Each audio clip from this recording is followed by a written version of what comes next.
This is Chloe. Oh man, it's freeing, it's scary, it's exciting, it's liberating. There's so many words I can use to describe it, but I'm just so grateful that I have gotten to a headspace where I'm comfortable being who I am completely. Most of us were introduced to Chloe through the extremely talented sister duo Chloe x Halle. Chloe and Halle started their journey in showbiz at a very young age, landing minor roles in movies and TV shows. Chloe and Halle moved to Los Angeles in 2012, and the sisters started posting covers on their YouTube channel, which ended up being the catalyst to kickstart their journey as signed artists under Parkwood Entertainment, a management company and record label founded by Beyonce. A few years later, after releasing EPs and starring in the sitcom Grownish, the duo Chloe and Halle released two highly praised studio albums that were commercial failures. In 2021, Chloe departed from the duo and embarked on her solo career as Chloe, a sensual goddess, the embodiment of sexual liberation. She released a plethora of singles leading up to her recently released debut studio album, In Pieces, and the album has sparked a lot of controversies and more questions surrounding the singer. Did Chloe and her team make the right decision in releasing this album? Did Chloe make the right move by going solo?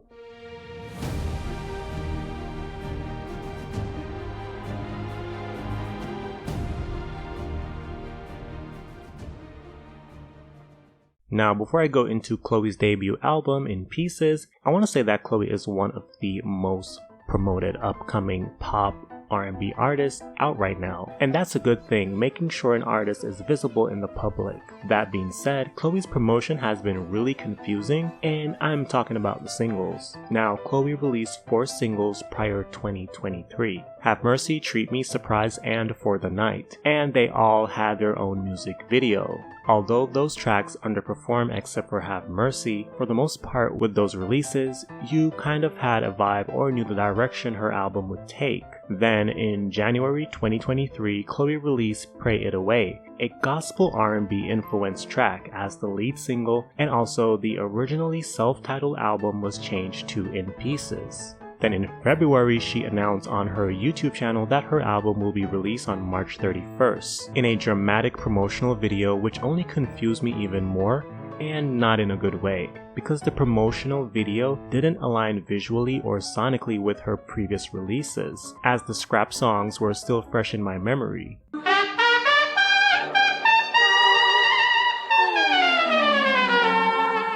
How Does It Feel featuring Chris Brown was released as the second single, which brought a ton of fake outrage on Twitter. Twitter, the place where everyone goes on to be mad for no reason. Then In Pieces and Cheat Back featuring Future was released in March as the third and fourth single respectively.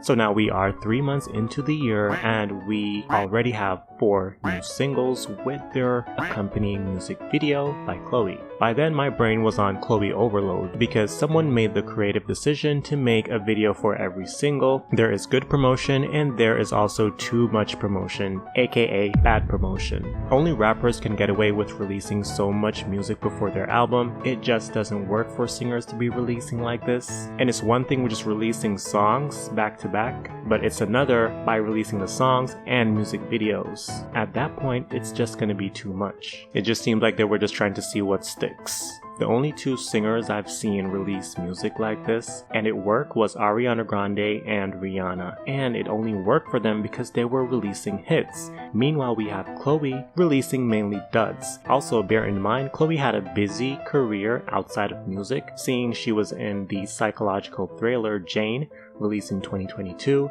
which kind of went under the radar as nobody talked about it, and the Amazon series Swarm, which shook the viewers not only because it's a weird but also interesting take on mental illness intertwined with celebrity obsession, but also because Chloe got her back blown out in the series. And she is still watching. So leading up to the release, In Pieces, Chloe got a lot of exposure. In Pieces is in literal pieces. I'm just playing. But that was my initial thought on the project, but after listening more and more since it's been out, it's a good album. You can let the album play out and just enjoy it. It does have some irks on there, but it doesn't linger too much. Some examples are the horns on the opener, Someone's Calling. It gives Princess and the Frog vibes, and it doesn't tie in with the rest of the instrumentals on the song and the album on a whole. Chloe tried to make the album sound deeper than it is with her opening monologue on the 9th track, Make It Look Easy, but it ended up sounding really pretentious, like it has Beyonce's influence written all over it. I don't hate any of the songs, they're all well produced unlike the singles they scrapped, so I'm not mad that they scrapped those songs, except for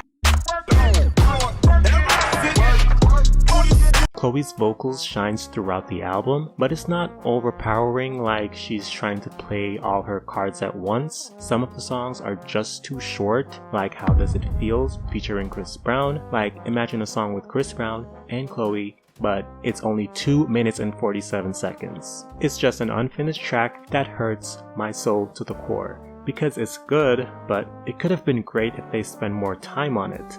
And that's the trend on the album. Half the songs are under 3 minutes, like it was made for TikTok consumption. And I have no issues with TikTok, unlike some people. Another track I love, but it hurts my soul, is Cheat Back featuring Future. I don't know why they made him sing on the track when him utilizing what he is known for, rapping, would be an easier sell. Maybe Justin Bieber would be a better option, but then again, maybe he would want to rap on the track as well, so maybe Normani should be on the track, or a Jhené Aiko, because it is the anthem and maybe 2 females would sell that whole cheap bag vibe a little bit more, while exuding female energy, female dominance. Lose You is Lose You is the best song on the album. I believe every word Chloe says on the track, she paces on the track, she takes her time on the track, and it blends in perfectly without her doing too much. In Pieces, the final track, is another song I love, which has a more honest approach. I feel like on that track,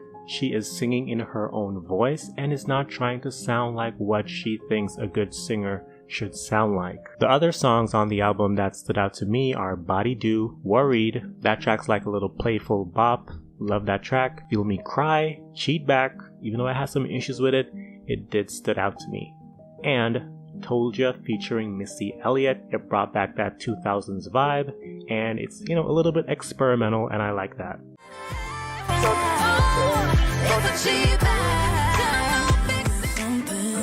Maybe I should go and take it to church. Oh, now I feel like things are not the same. Living a life that you've been. Did Chloe and her team make the right decision releasing this album? Did Chloe make the right choice by going solo?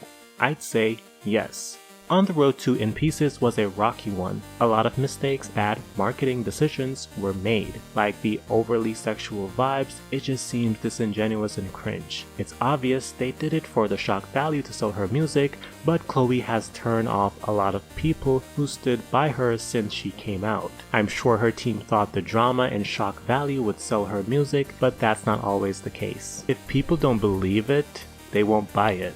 That being said, I do believe artists should have the opportunity to experiment, make bad choices with their art, take risks, and fail, as without mistakes, you will never grow. In Pieces is a good start for Chloe. It leaves more to desire in a good way. It doesn't give too much away while giving you just enough of Chloe's persona. For Chloe, it's a good starting point for her solo career.